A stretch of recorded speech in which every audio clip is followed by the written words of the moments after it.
I'm Jess Miller, I'm the Deputy Lord Mayor of Sydney. Obviously it's a fantastic city that many people want to live in. We know that at Green Square alone we're looking at 20,000 new residents within 5 years. Added to that we've got the Ashmore estate precinct, so there's probably another around 20,000, but then the projections moving forward is in the millions. So we know that density is a reality that we're going to deal with, and density can be a fantastic thing as long as it's done well. But what it also means is that our public realm has to work really hard.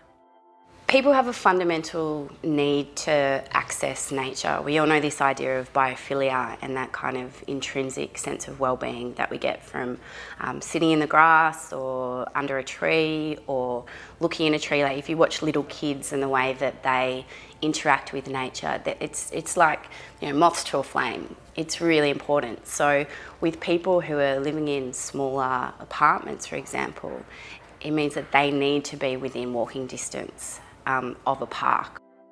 It means that the public realm effectively becomes everybody's backyards. And you can't also underestimate the value of the street trees when you see kids walking to school. Like, we want kids walking to school, it's good for them. But on those really hot days, the canopy cover that the street affords is really important, because you don't want your kids getting burnt. It's got to be an enjoyable, pleasant walk. We've also seen as well that the retail precincts that are well designed with trees and shrubbery and gardens and water gardens are better for business. People like the experience of being able to go into a shop, grab a coffee and sit outside. So there's that beautiful community and feeling and that connectedness that a well-designed urban street setting affords as well. Fortunately, I think we're seeing a lot more collaboration between the different design disciplines, and that's coming out with some absolutely fantastic work. So One Central Park is obviously a flagship project where creativity has kind of entered into the urban form, and they've gone, well, if we can get a little bit more height, that's good for business, but how do we do so in a way that creates a greenscape? And so hence the wall. The Burwood Brickworks project down in Melbourne is looking absolutely fantastic. So that's the most sustainable shopping centre in the world.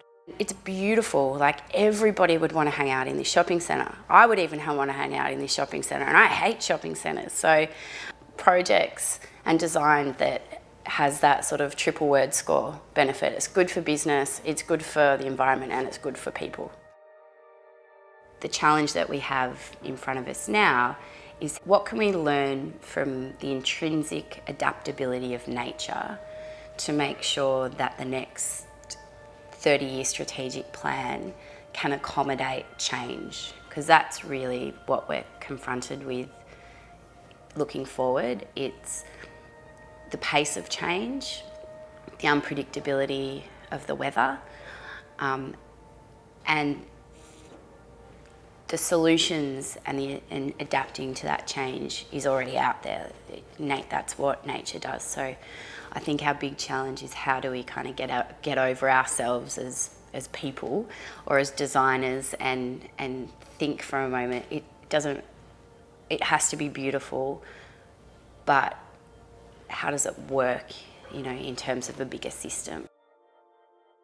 I mean, nature is such an inspirational force, and when you walk into a beautiful building or a beautiful park, you feel that, and that gives you a greater sense of purpose in the space.